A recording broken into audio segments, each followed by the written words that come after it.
Now let's talk about anger. You know what happens when we don't get what we want. That desire turns into anger. Take International Women's Day as an example. You're hoping for 8 flowers. That little hope is desire in action. But then your husband walks through the door at 5 p.m. with beer on his breath and not a single flower in sight. So your expectation of happiness becomes disappointment. Here's the thing, you only felt disappointed because you expected something special on March 8th. If you hadn't been expecting anything, would you have felt let down? Of course not. That's why understanding the true meaning of birthdays and special occasions, like we talked about earlier, is so important. When you really get this, you can let go of expectations for these special days. Fewer expectations means less disappointment. So this disappointment and dissatisfaction gradually heats up into irritation, frustration, and resentment. It starts to build up until we push away the person, reject them, try to drive them out. Eventually, we might chase them away, attack them, or even cause them harm, depending on the intensity, of course. Picture a group of buddies drinking together, sitting around patting each other on the back. One says something flattering and another piles on with more praise. What's going on in their minds? Flattery comes from what? It's a desire, waiting for the other person to praise you back, right? Then suddenly someone stops with the compliments and makes a sarcastic comment instead. When that praise stops coming, dissatisfaction kicks in, doesn't it? The anger starts bubbling up. What did you just say? See how the irritation is taking over. The other guy responds, I'll say whatever I want. What are you going to do about it? The first guy gets so angry he shoves the second one. That psychological impulse to push away appears. The second guy fires back, I'm just sitting here having a drink. Who are you to tell me to leave? So they break beer bottles and stab each other, sometimes fatally. Isn't this exactly how pushing turns to beating turns to killing? All because they wanted to be praised and flattered. Then when someone stops the praise and says something negative instead, boom, dissatisfaction erupts. And if this goes on long enough, they end up hurting each other. Anger is about pushing things away. But doesn't anger sometimes change its target? Don't we sometimes kick the dog because we're mad at the boss? Absolutely. When your boss is in a rage, shouting at everyone, should you walk in with your report or wait until tomorrow? You see what I mean?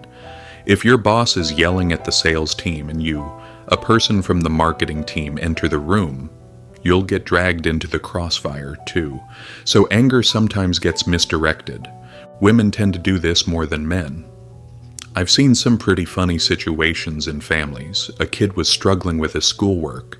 Mom was tutoring him at the table from 7 to 9 p.m., but he couldn't finish just 2 math questions. Then the mother snaps, "Oh God, I wonder which person in this house you inherited your stupidity from." And Dad was sitting there watching TV behind them. I looked at the father and thought, man, he's got patience. Otherwise, he might have slapped her for that thinly veiled insult. That's redirecting anger, dumping on one person and then shifting to another. When we can't express rejection directly, it turns into avoidance, fear, hiding, and running away. When we're angry with someone weaker or equal to us, we tend to confront them directly. But when we're angry with someone stronger, like your boss, do you call them over to yell at them, or do you avoid them? You avoid them, right? We start dodging them. So when anger can't be expressed, it transforms into fear. Anger and fear are 2 sides of the same coin. Too much desire also creates fear. Think about it. If you've got $80,000 in cash, you put it in your motorcycle storage compartment, Riding home from the bank, aren't you scared of getting robbed? But if you've only got $8 in there, you don't worry about robbery. So when our desire is attached to valuable things, it creates fear. Does delusion also create fear? Like when you're passing a cemetery at 9 or 10 at night, pitch dark, with bamboo creaking like something from a horror movie. Aren't you afraid? That's ghost fear. We fear ghosts because we don't understand what they are. That's delusion. But does someone like the famous medium Pham Thi Bich Hang fear ghosts, or can she talk to them? She can communicate with spirits, so she isn't afraid of them. The way to overcome fear is to overcome desire, anger, and delusion. Then fear disappears. Of these three, overcoming delusion is most effective, because delusion runs the deepest. Of morality, wisdom, and willpower, wisdom goes deepest. If you want to stop fearing ghosts, you need to understand them, communicate with them, and see them as normal beings like people. Then you won't fear them anymore. Pham Thi Bich. Hang's story is fascinating. At 17, she was bitten by a rabid dog and received no treatment. 3 days later, she appeared to die, foaming at the mouth. Her father, who was in the military, came home and was so distraught that he fired his rifle into the air, and miraculously she woke up. After this experience, her third eye opened. She could see auras around people and look through physical objects, even beneath the ground. From then on, she could talk to spirits. She could look at someone and know what disease they had and how long they had to live. For the first 6 months, people treated her like a witch, which was really tough. But later, she used her abilities to locate graves and help others, and became quite famous. So the way to understand ghosts and stop fearing them is to follow her, Pham Thi Bich Hang, for example. Get bitten by a rabid dog and don't get treated for 3 days. Then have your dad come back and, if there's no gun handy, beat a drum 3 times really loud. Wake up and presto, you'll have powers like Pham Thi Bich Hang. And if you happen to die in the process, you'll become a ghost yourself. So how could you fear ghosts anymore? When you're a ghost, you can't be afraid of ghosts, right? So there's a simple method. Try it sometime and come back, tell me in my dream. Just kidding, of course. Revenge is a dish best served cold. What state of mind is that? This idea of waiting years for revenge is clearly anger. How long does this anger stick around? 10 years. So this persistent attachment is actually what? Desire. Here's a key insight. Every unresolved anger that stays hidden is actually a powerful desire, which is why it remains embedded. If we were free from desire, if we truly let go, anger would vanish. Is this saying about cold revenge noble or petty? Petty, absolutely. It's false nobility, not true integrity. When a woman gets mad at her ex-boyfriend and rushes into marriage with someone else, what's going on there? Dating someone for 5 years. Then he suddenly takes off to America without a word, so you get angry and marry someone else a month later despite him. That's both anger and delusion. Marrying after just a month without really knowing the person, that's a delusion. Built on the foundation of anger toward the ex. If you enter marriage based on this toxic triangle of desire, anger, and delusion, is the chance of problems high or low? High, right? Here's a scenario. You buy a brand new motorcycle. You've just finished putting protective film on it, customized it with expensive modifications worth several $1,000s. Driving near home, at an intersection, someone in a car turns and accidentally scrapes against your bike. Are you angry? You just spent all this money because you're trying to keep this bike perfect. This attachment to perfection is expectation. You want things to go exactly as planned. That's desire. When desire is unfulfilled, it creates disappointment. So you brake, jump off your bike, bang on the car door. Hey, get out and pay for my bike. I just bought it. Why weren't you looking? He steps out. He's 6 feet 3 inches, built like a linebacker. Suddenly, instead of yelling at him like you planned, you say, "No worries, sir. Drive safely, I'll take care of it." Fear takes over. From anger to fear in a split second. Can you picture it? That's how unfulfilled desire leads to anger, and anger can flip to fear when faced with someone stronger. When your boss assigns you a challenging project, you feel anxious at first, but you go home, spend a week researching thoroughly, talk to people who've done similar work, and after a week you meet your boss and confidently say, "I'm ready for this challenge." Through research and learning, have you overcome your ignorance about the project? Have you moved past your delusion? Yes, and as a result, your fear disappears. See the pattern? Walking past a cemetery, what's happening in your mind? You're heading home around 5 to 6 p.m. when it's getting dark and gloomy, passing by a cemetery. It takes 5 minutes to walk past, with bamboo trees making those creepy creaking sounds. So a young woman decides to stop and wait for someone else to come along so she feels safer. She doesn't want to pass the cemetery alone. After a while, a handsome guy cycling appears, so they pedal side by side, chatting pleasantly. 5 minutes later, after passing the cemetery, she says, "Thank you so much. With you here, I wasn't afraid of ghosts." The young man replies, "When I was alive, I used to be terrified of ghosts when I passed by here too." What does this story show us? It shows that ghosts can be friendly. Ghosts have the same 3 fundamental qualities we all do. Ghosts have these qualities, nothing to fear. We only fear beings, whether ghosts or humans, driven by the 3 poisons: desire, anger, and delusion. Aren't humans with excessive desire, anger, and delusion frightening? Living next to someone with bottomless greed means never knowing when they might hurt you. So whether human or ghost or any being living with desire, anger, and delusion will cause harm. But if they live with morality, concentration, and wisdom, they'll help us instead. We use this principle to transform the energy of places or entire areas to attract positive forces based on those 3 positive qualities.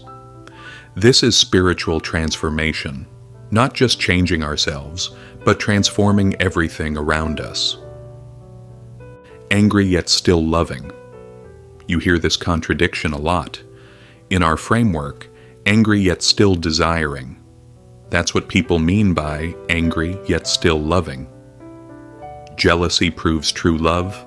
Ever heard this one? If they're not jealous, they just really love you. Sound familiar? In my first 2 years of marriage, my wife actually asked me about this. "Because I never get jealous," she said, "it seems like you don't love me." After many conversations, she finally understood that jealousy isn't love. Jealousy proves true love.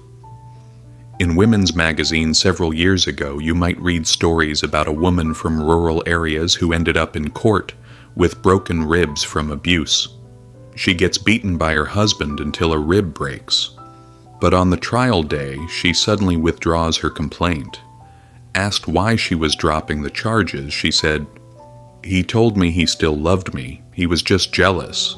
That's why he hit me. So I was going back to him because his jealousy proved he loved me." 3 months later, another rib breaks. Because he loves her, he beats her again. Twisted logic, right? This woman is living in delusion. She's too blinded by infatuation to see reality. She doesn't understand how desire leads to anger and violence. He just says a few lines about jealousy being love, makes promises not to hit her again, then inevitably does it again. Is this actually love, or is it desire? It's a desire, plain and simple. Desire leads to anger, and anger turns violent. Women tend to fear gossip and judgment more than men do. Fear leads to emotional breakdown, hugging pillows and crying. feeling inferior, developing anxiety and worry, which eventually leads to depression. Depression comes from this cycle. Prolonged anxiety and worry lead to depression. Prolonged depression can lead to suicide. Every psychological problem in the world ultimately stems from desire, anger, and delusion. All types of mental and emotional disorders come from these three poisons. Let me ask you, drinking heavily and dying from liver disease after 5 years, is that connected to desire, anger, and delusion? Excessive drinking represents what mental state? Desire without limits. Unchecked desire eventually destroys your health. The Buddha said every problem in this world traces back to desire, anger, and delusion. Our world runs on this triangle. These forces are so common that people think they're normal and necessary. For example, people argue, how can you live without desire? Life without joy, anger, love, hate, how can that be called life? These emotions constantly mix together in our experience. Let's talk about autism in children. The term autism relates to self. In Vietnamese, it literally means self-self. A selfish person only benefits themselves. An autistic child appears to only know themselves, not connecting with others. These children usually play alone and struggle to communicate. What might cause this condition at a deeper level? Is there a connection to selfishness? If you consistently act selfishly with everyone, don't friends eventually distance themselves? If you're selfish with your family, even they might leave, let alone friends. From a spiritual perspective, when selfishness accumulates over time, conditions like autism might manifest as a consequence. Kids today have higher rates of autism because our world increasingly emphasizes individualism and material desires. Today's world is driven by competition for possessions, wealth, and fame, all manifestations of desire. When desire reaches extreme levels, it creates disconnection. The rate of autism will likely increase for about 20 more years before gradually decreasing. When humanity shifts its mindset toward connection rather than individual desire, autism rates will naturally decline. Depression follows a similar pattern. Isn't depression often connected to excessive desire in our modern world? Plunging into making money, forgetting who we really are, then one day depression emerges. Isn't divorce often rooted in the same issues? Becoming consumed with career, then comparing ourselves to others until we clash, argue repeatedly, and eventually divorce. In Western countries, out of 10 marriages, 7 end in divorce within 3 years. That's huge. In Asia, it's still somewhat lower. This triangle of desire, anger, and delusion explains virtually all human problems. When two countries go to war, what's driving it? Desire. Is it the desire of entire nations or essentially their leaders? Their leaders. The country itself doesn't matter. Your personal desires won't start a war with China or Cambodia. But when two presidents harbor animosity, sooner or later conflict erupts. So if we want world peace, what must we do? Peace requires reducing desire, but without desire, who would become president? Education is key. Teaching children to overcome excessive desire creates peace. Simple as that. But desire, anger, and delusion function as a loop, just like morality, concentration, and wisdom. To end desire, we must address all three poisons together. We must teach children wisdom, morality, and willpower. When the three poisons diminish, the world naturally experiences peace. There can be no lasting happiness if desire, anger, and delusion dominate our lives. These qualities must be reduced while morality, concentration, and wisdom must be strengthened. Only then can we truly know happiness. In summary, remember these 3 poisons clearly: selfish desire, angry rejection, and deluded ignorance. About desire, English actually expresses this better than Vietnamese. In Buddhist Pali contexts, there are 2 distinct types of desire.